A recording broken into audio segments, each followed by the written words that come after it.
ફરિયાદીના મકાનમાંથી રાત્રિના સમયે કોઈ અજાણ્યા ચોર ઈસમે પ્રવેશ કરી રોકડા રૂપિયા 10,000 તથા મોબાઈલ નંગ 3ની ચોરી કરી હોવા અંગેનો ગુનો દાખલ થયો હતો,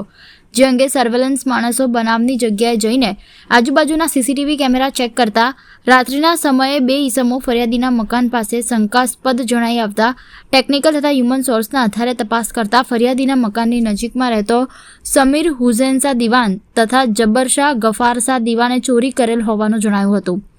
આ લોકોની તપાસ દરમિયાન બાતમી મળતા ચોરી કરેલા મોબાઈલ 3 રોકડા 10,000 સાથે તેઓને ઝડપી પાડવામાં આવ્યા હતા। આ ઉપરાંત મોબાઈલના કાગળ કે આધાર પુરાવા હોય તો રજૂ કરવા જણાવતા ગલ્લા તલ્લા કરતા હોવાથી વધુ પૂછપરછ કરતા મોબાઈલ તથા રોકડા રૂપિયા પાણીગેટ બાવચાવાડ ભોળાનાથ મંદિર પાસે આવેલા મકાનમાંથી રાત્રિના સમયે ચોરી કરેલ હોવાની કબૂલાત કરતા હોય, જેથી મોબાઈલ નંગ 3 તથા રોકડા રૂપિયા મળીને કુલ કિંમત રૂપિયા 58,000નો મુદ્દામાલ કબજે કરી પાણીગેટ પોલીસ સ્ટેશનનો ઘરફોડ ચોરીનો ગુનો ડિટેક્ટ કરવામાં આવ્યો છે।